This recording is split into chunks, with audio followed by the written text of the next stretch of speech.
मेरे पति मुझसे 17 साल बड़े थे और मैं 21 साल की बहुत ज़्यादा गोरी गोरी और भरे बदन की बहुत ही खूबसूरत लड़की थी। मुझे जो देखता वह दीवाना हो जाता। और मेरे पति देखने में बहुत लंबे चौड़े थे और उनके सर पर बाल भी नहीं थे। उनका बर्ताव मेरे साथ अच्छा नहीं था। वह हमेशा मुझसे नाराज ही रहते थे। शादी की पहली रात को उन्होंने मेरे साथ जो किया वह अच्छा नहीं था। मेरा खून निकल रहा था और वह कमरा छोड़कर चले गए। उन्होंने पलटकर भी मेरी तरफ नहीं देखा।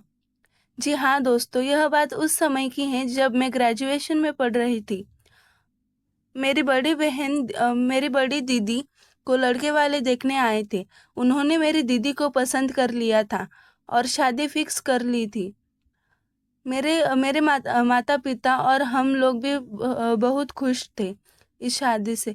यह हमारे घर की पहली पहली शादी थी। हम सब लोग बड़ी धूमधाम से शादी की तैयारी में लगे लगे हुए थे। आखिरकार शादी वाला दिन आ ही गया। घर पर बारात आ गए। मंडप में दूल्हा बैठ गया और लड़के वाले ने कहा, जाकर दुल्हन को बुला कर लाओ।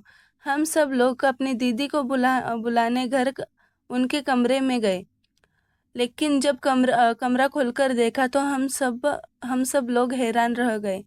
वहां पर दीदी नहीं थी।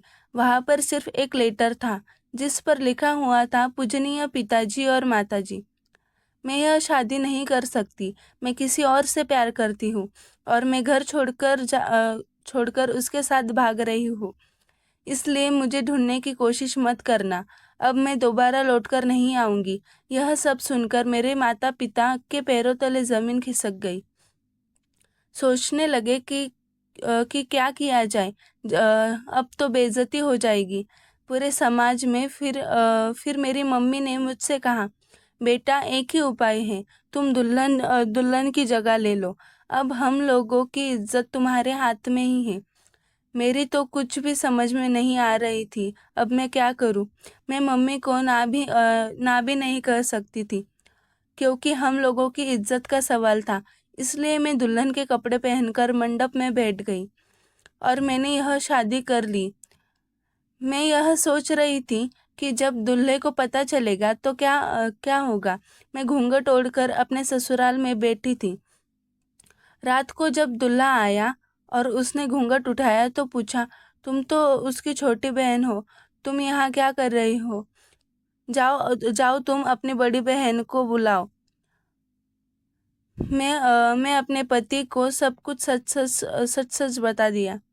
यह सुनने के बाद वह बहुत गुस्सा हुआ और मेरे मुंह पर दो तीन थप्पड़ लगा दिए और मैं वहीं पर गिर गई।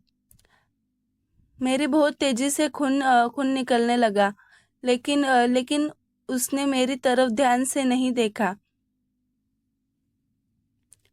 उसने मेरी तरफ ध्यान नहीं दिया और बहुत चिल्लाया और कमरा छोड़कर बाहर चला गया। मैं रात भर रोती रही और मैं कर भी क्या सकती थी। आखिरकार गलती हम लोगों की ही थी। ऐसे कई महीनों तक चल रहा था। उन्होंने कभी भी मुझे एक्सेप्ट नहीं किया था। इसी कारण इसी कारण आज तक हम लोगों का कोई बच्चा भी नहीं है। मेरे पति बहुत अमीर थे। उनके पास पैसा दौलत सोना चांदी बहुत है। लेकिन बस हम लोगों के पास सुकून नहीं था। हम लोग जब भी बाजार जाते थे तो लोग मुझसे उनकी उनकी बेटी समझ लिया करते थे। यह देखकर वह मुझसे और भी ज्यादा जल जाते थे। इसलिए वह मुझे कभी भी अपने साथ लेकर नहीं जाते थे। एक दिन मैंने पड़ोस में एक लड़के को देखा जो मुझे घर से घूर रहा था। मैंने जब ध्यान से उसको देखा तो यह वही लड़का था जो मेरे साथ मेरे क्लास में पढ़ता था। उसका नाम रोहित था। हम लोग कभी एक साथ बैठकर बात कर लिया करते थे। मेरे पति से तो मेरी हमेशा लड़ाइयाँ ही होती थी। पूरा मोहल्ला हम लोगों पर हंसता था और हम लोगों की लड़ाइयों को देखकर मजे लेता था। लेकिन केवल रोहित ही था जो मेरे दुख दर्द को समझता था। एक दिन मैं और रोहित घर के बाहर खड़े होकर बात कर रहे थे। तभी अचानक मेरे पति आ गए और उन्होंने हम दोनों को देख लिया। वह मेरे ऊपर बहुत चिल्ला रहे थे और मुझसे लड़ाई कर रहे थे। मैंने उनसे कहा कि मैं अब कभी उससे बात नहीं करूंगी, लेकिन वह मेरी बात सुनने को तैयार नहीं थे। बहुत जोर जोर से चिल्ला रहे थे। उनकी वजह से उनका बीपी बहुत हाई हो गया था। वह चिल्लाते हुए जीने जीने की तरफ जाने लगे।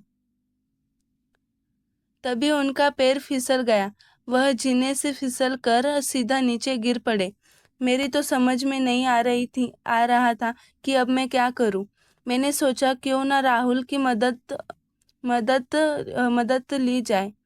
कोई और मोहल्ले वाला तो मेरी मदद नहीं करेगा। इसलिए मैं तुरंत ही अपने पड़ोस में राहुल को बुलाकर लाई और हम दोनों तुरंत उनको हॉस्पिटल में ले गए। हॉस्पिटल में ले जाने के बाद डॉक्टर ने मुझसे कहा कि आपके पति कोमा में चले गए। अब भगवान ही इनकी करे रक्षा करे भी भगवान से बहुत प्रार्थना करने लगी उनको जल्दी से ठीक करना। मैंने और राहुल ने दिन रात उनकी सेवा की। मेरे पति को भी एहसास हो गया कि इतना पैसा दौलत होने के बावजूद भी किसी ने उसका साथ नहीं दिया। सिर्फ राहुल और मेरे पति ने मेरा इतना साथ दिया है कि एक दिन डॉक्टर ने मुझे कॉल की और कहा, आपके पति होश में आ गए हैं, जल्दी आ जाइए। मैं और राहुल जल्दी से हॉस्पिटल पहुंचे। मेरे पति ने मुझसे कहा कि अब मेरे पास ज़्यादा समय नहीं है। यह लो बक्से की चाबी। तुम और राहुल आपस में शादी कर लेना। मैं अब इस दुनिया से जा रहा हूँ। तुम लोग हमेशा खुश रहना। यह कहते ही वह इस दुनिया से चले गए। हम लोग बहुत रोए और उनको अंतिम विदाई देकर अपने घर लौटे। तो वह चाबी से हम लोगों ने वह बक्सा खोला तो हम लोगों के होश उड़ गए। उस बक्से में इतना सोना, इतना चांदी था कि हम लोगों के साथ पुश्ते बैठकर खा सकती थी। मैंने और राहुल ने शादी कर ली। आज हमारे 2 बच्चे भी हैं। आज हम लोग मज़े से अपनी ज़िंदगी जी रहे हैं और बहुत खुश हैं। दोस्तों, अच्छे इंसान के साथ हमेशा अच्छा ही होता है। जिंदगी में आप सिर्फ भलाई करते रहिए। वह भलाई का फल